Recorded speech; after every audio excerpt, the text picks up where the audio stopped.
Hello students, I welcome you all to यूनोफेन। हम लोग डिस्कस कर रहे थे अपना chapter the rise of popular movements.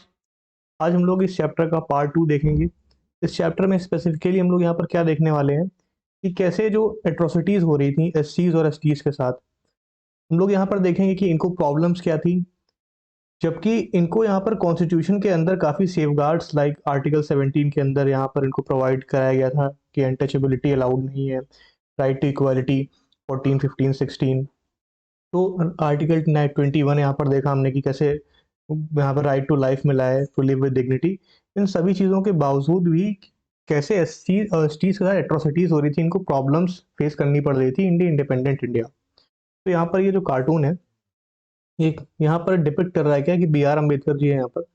इन्होंने कॉन्स्टिट्यूशन में यहाँ पर ड्राफ्टिंग में काफ़ी वर्क किया, और स्पेशली यहाँ पर एस सीज एस टीज और भी बाकी सारे यहाँ पर जो भी माइनॉरिटीज़ हैं, जो भी डिप्रेस्ड क्लासेस हैं, उनके लिए इक्वल राइट्स की बात की।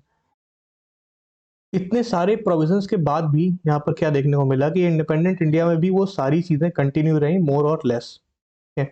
तो हम देखेंगे कि कैसे ये सारी चीज़ें यहाँ पर कंटिन्यू होती हैं। और क्योंकि यहाँ पर हमने ये तो देखा ही था कि इनको राइट्स काफ़ी ज़्यादा मिल गए थे एस सी एस टीज़ को, तो एजुकेशन में थोड़ा थोड़ा ग्रो कर रहे थे। तो in early 90s and 70s, जैसा कि हमने देखा था कि अपने लास्ट लेक्चर में भी, कैसे बाकी सारे प्रोविजंस थे यहाँ पर इनके लिए, और कैसे बाकी सारे यहाँ पर ढेर सारे प्रोटेस्ट निकल करके आ रहे थे नए नए, चाहे वो चिपको मूवमेंट हो या फिर जेपी का रहा हो मूवमेंट। ये सारी चीज़ें हमने डिस्कस कर ली हैं।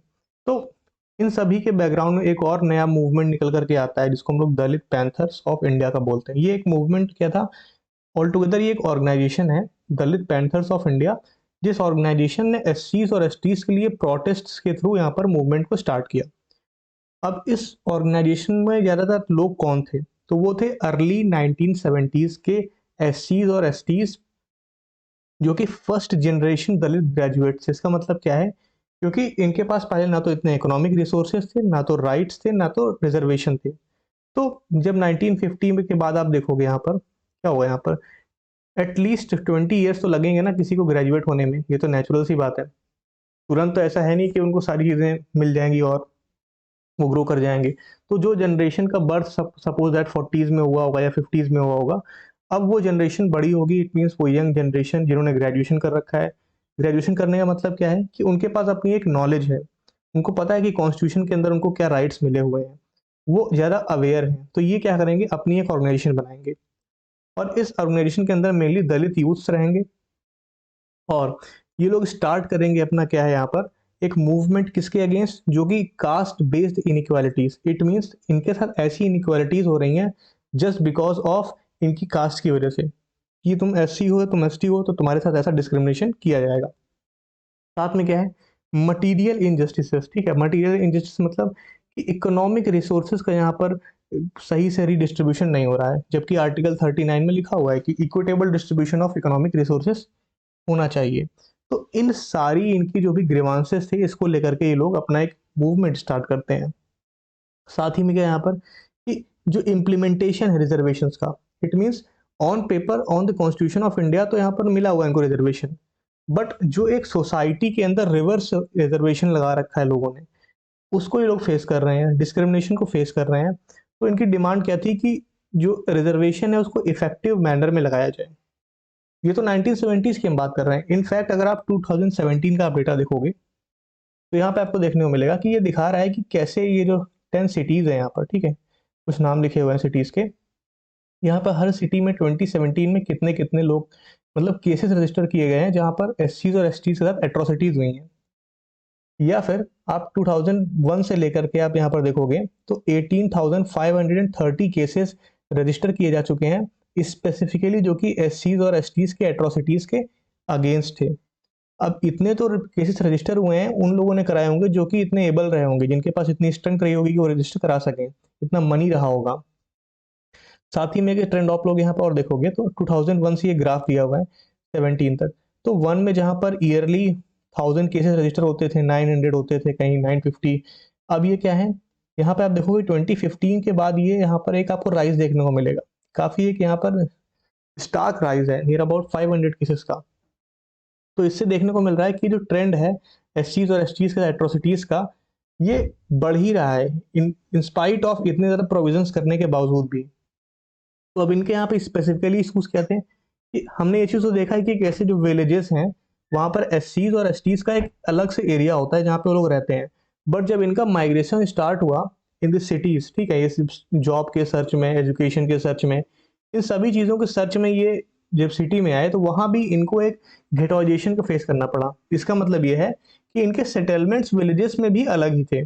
ऐसा नहीं कि सिटीज़ के जैसे जो सिटीज़ में भी इनके अलग ही थे। ऐसा नहीं कि सिटी में आकर के ये बहुत जल्दी होमोजेनाइज हो जाएंगे, इनको राइट्स मिल जाएंगे, सारी चीज़ हो जाएंगी, ठीक है। इनको यहाँ पर भी क्या है कि जो common sources of drinking water है, मतलब वाटर टैप जो भी पब्लिक के हैं या गार्डन्स में या पार्क्स में, वहाँ एंट्री नहीं मिली इन्हें। काफ़ी सारी इशूज आए। स्पेसिफिकली बात करें, जो दलित वुमेन्स थी इनको डिसऑनर किया गया, इनको अब्यूज़ किया गया। तो आप लोग जानते हो कि ऐसी प्रॉब्लम सारी फेस करनी पड़ी होंगी। साथ में ही ये हम 1989 के पहले की बात कर रहे हैं। कॉन्स्टिट्यूशन में राइट मिलना एक अलग बात होती है और लीगल प्रोविजंस का होना एक अलग बात होती है। तो इनके पास क्या है, लीगल मैकेनिज्म्स की कमी थी। इट मींस अगर इनके साथ कुछ एससी और एसटी स्पेसिफिक कुछ प्रॉब्लम होती है तो वो लोग इसको लेकर के कोई इनके पास ज़्यादा यहाँ पर सोल्यूशन नहीं था कि अब कैसे केस लड़ोगे, ठीक है, आप कौन सा लॉ अप्लाई करोगे। साथ में क्या था कि जिन पार्टीज को एससी और एसटी सपोर्ट कर रहे थे वो बहुत ज़्यादा सक्सेसफुल नहीं थी इलेक्टोरल पॉलिटिक्स में। इसका मतलब वो ज़्यादा जीत नहीं पा रही थी सीट्स को। जो उनका रिप्रेजेंटेशन नहीं होगा पार्लियामेंट में या स्टेट लेजिस्लेटिव असेंबली में, तो उनकी वॉइस को ऊपर नहीं रखा जा पाएगा, ठीक है।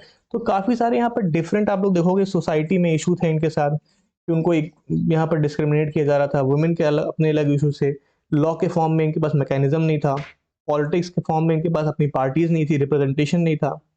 तो ये क्या है, मोर और लेस वैसे ही मार्जिनल बने रहे। बस थोड़ी बहुत चीज़ें इनको यहाँ पर सुधार देखने को मिलती हैं। तो यहाँ पर क्या हुआ कि जो एक ये पार्टी जो यहाँ पर एक ऑर्गेनाइजेशन थी ना दलित पैंथर्स की, इन्होंने मास एक्शन का मतलब ये है कि यहाँ पर पब्लिक एट लार्ज के लेवल पर इन्होंने यहाँ पर स्टार्ट किया अपने पूरे मूवमेंट्स को। इसलिए ताकि वो जो दलित स्पेसिफिक राइट्स हैं उसको वो लोग सेफ गार्ड कर सकें, उसको सेफ कर सकें अपने लिए। अब इन्होंने कैसे किया, तो पहला तो हम लोग बहुत देर से डिस्कस कर रहे हैं कि एजिटेशंस किए, ठीक है, तो प्रोटेस्ट किए, अपनी रैलीज निकाली, ये सारी चीज़ें तो बहुत ही नॉर्मल सी हैं। फिर क्या हुआ, इन जो एजिटेशंस की वजह से प्रेशर बिल्डअप हुआ, उसकी वजह से 1989 में क्या होता है, कॉम्प्रिहेंसिव लॉ लाया जाता है by the government of India. ये लॉ क्या था, एससीज और एसटीज के जो रिलेटेड यहाँ पर इश्यूज थे, जो क्राइम्स होते थे, उनको स्पेशली डील करता था ये लॉ, ठीक है। तो इससे काफ़ी ज़्यादा यहाँ पर इनको एक अच्छा सेफ गार्ड मिला। उसके बाद यहाँ पर क्या हुआ कि अब जैसा कि हमने चिपको मूवमेंट में भी देखा था ना कि ज़रूरी नहीं है कि सिर्फ जिस सेंट्रल टॉपिक को लेकर के मूवमेंट हो रहा हो, सिर्फ उसी सेंट्रल टॉपिक से जुड़े हुए लोग ही पार्टिसिपेट करें। इसमें भी ऐसा ही हो रहा था कि ये मूवमेंट तो आपका सिर्फ दलित का था, बट इसमें कहीं ना कहीं जो लैंडलेस पुअर क्लासेस थी, जो पीजेंट्स थे या फिर अर्बन इंडस्ट्रियल वर्कर्स थे, ये भी जुड़ जाते हैं। इनके जुड़ने का दूसरा रीज़न ये भी था कि अगर आप लोग आज भी देखोगे तो ज़्यादातर जो लैंडलेस पुअर पीजेंट्स हैं या जो अर्बन इंडस्ट्रियल वर्कर्स हैं, वो क्या है, वो दलित कम्युनिटी से बिलोंग करते हैं, क्योंकि वो इकोनॉमिकली वेल ऑफ या सोशली वेल ऑफ कंडीशन में आज भी नहीं है इन 2023 ऑल्सो। और साथ में क्या हुआ कि यहाँ पर इनका जो ये ग्रेजुएट क्लास था, जो यहाँ पर एजुकेटेड क्लास था, उसको एक प्लेटफॉर्म मिला जिसके थ्रू वो अपनी क्रिएटिव आइडियाज़ को, अपने प्रोटेस्ट को वहाँ पर एक प्लेटफॉर्म दे करके आगे बढ़ सकते हैं। साथ ही में इसी ऑर्गेनाइजेशन के थ्रू यहाँ पर क्या हुआ कि जो दलित के राइटर्स थे, इन्होंने अपने कुछ न्यूज़पेपर्स निकाले, अपने आर्टिकल्स निकाले, अपने जर्नल्स निकाले, और वहाँ पर इन्होंने ऑटोबायोग्राफी, बायोग्राफीज, इस सारी चीज़ों का एनालिसिस किया, इनका क्रिएट किया गया ताकि जो पब्लिक एट लार्ज में ये इशू बाहर निकल करके आए।